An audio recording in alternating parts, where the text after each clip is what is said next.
Du projet de loi se poursuit au Sénat. Rapidement, est-ce que vous avez suivi ces débats et qu'en avez-vous retenu? Mais alors, le pass sanitaire, indépendamment que ce soit complètement inutile sur le plan sanitaire, les vaccinés transmettent et sont porteurs du virus. Donc, laissez-moi simplement vous raconter une petite anecdote. Sur un bateau de la Royal Navy, 100% de double vaccinés.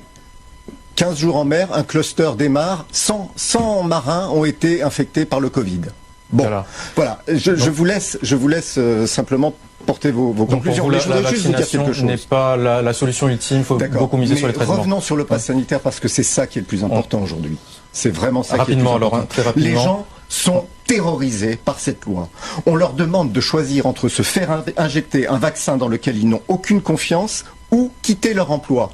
Mais est-ce que vous entendez la violence de ce que ça représente? C'est une forme de chantage que vous dénoncez. Mais moi, dans mon service, les infirmières sont effondrées.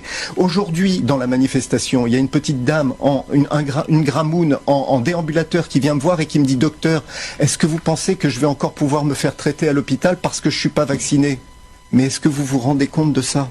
De cette violence-là. Cette situation et de cette situation. Mais c'est dramatique. Les gens sont dans un état, mais vous ne vous rendez pas compte. C'est pour ça qu'ils sont dans la rue. C'est pour défendre leurs droits, leur liberté. C'est pour défendre leurs valeurs. C'est pour défendre la société dans laquelle on veut vivre. C'est pour défendre la démocratie. Je voudrais juste faire deux petites annonces. Très rapides. Très vite alors. Pour les soignants qui sont pas d'accord et qui veulent protester, je résiste 974@gmail.com. Et dernière petite chose, je voudrais inviter à un débat contradictoire des médecins, des instances, de l'ARS, des syndicats, de l'URPS.